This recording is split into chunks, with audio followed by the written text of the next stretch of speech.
Norm Wilner, Tribute Television. Thank you. And, I'm sorry, do you mind if I use an audio guide just to Sure, cut it together? man. Whatever you got to do, brother. Oh, never say whatever. That's great. So, dumb question, I guess, really. It's like, you're the Rock in this movie. You're kind of the...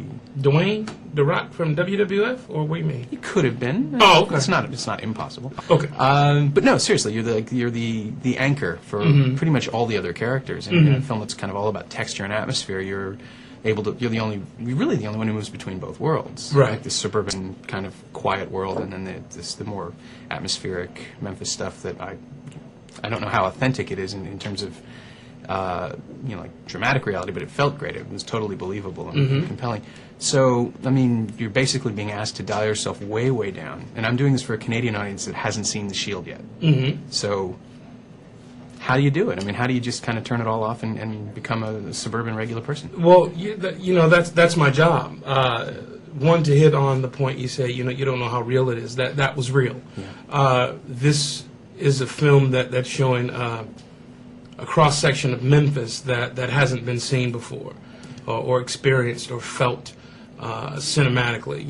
It's not your stereotypical Memphis with oil paintings and Elvis and Johnny Cash and all of that. We get to the real nuts and bolts of it, the gritty, grimy underbelly of it in a world that has really yet to be shown or done justice cinematically.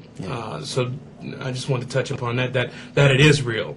And secondly, dialing it down, that's what this character called for. That's what it's about.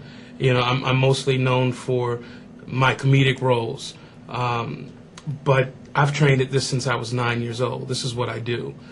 So this is nothing new to me. It's only new to the people who have never seen it, new to the people who are finally giving me the opportunity to show them what I do or what I can do as an actor. And hopefully, it will be well received, and I think it's a great departure excuse me, for or from the comedic things that I've done in the past. Yeah. Well, I mean, certainly, I don't know, not to be insulting, but it's great to see you being able to do something that you haven't done, that I haven't seen you do before, Right. anyway. And as far as kind of the interaction, the whole movie feels really loose and improvised, but I have a feeling it was much more controlled than that. Is it just like a solid script to start with? Yeah, no, we had a solid script to start with. Craig Brewer, our writer and director, wrote a magnificent script. Nothing was really changed. We didn't embellish much. So what you see on the screen are the words that he put to page, and we're just breathing life into those words. So yeah, I have to applaud and tip my hat to Craig for that, because that's all his work up there. Yeah. Yeah. Was there a lot of rehearsal time beforehand? Not a lot. I mean, this was a small independent film, financed out of John Singleton's and Stephanie Elaine's pocket.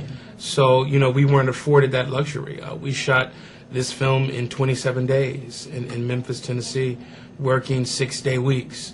So, no, we really weren't afforded that time. We came in, hit our marks, did what we had to do, and that was it. Yeah. Well, sorry, I'm getting great work. No problem. It was terrific No. to see you guys just in a setting that wasn't sort of a kind of contrived Hollywood automatic picture, where everybody's just sort of going through it because that's what Right. somebody expects on a balance sheet. Mm-hmm. I mean, now that you have more of a profile, now that you are top-lining films and for studios, I mean, are you going to try to get more of this stuff going? Well, I'm doing it now. Hustle and Flow was the beginning. From that, we went into The Shield opposite Glenn Close and Michael Chiklis all season long on FX. Then I parlayed that into working with Martin Scorsese as we speak right now. That's right, you're on on The Departed. Yeah, with opposite Jack Nicholson, Leonardo DiCaprio, with Matt Damon, and everybody else. So, I mean, the opportunities are there. Hopefully, if all works out, I'll be working with Meryl Streep this summer here in New York, doing a film called The Devil Wears Prada. So I'm just excited about showing that other side of me that most people haven't seen yet. It's fantastic. Best of Yeah. luck with it, and thank you for your time. No problem. Thank you, big man. Thank you. It's a All right. pleasure. Pleasure's mine. So you're playing the Anna Wintour character. Yeah. How do you know about that?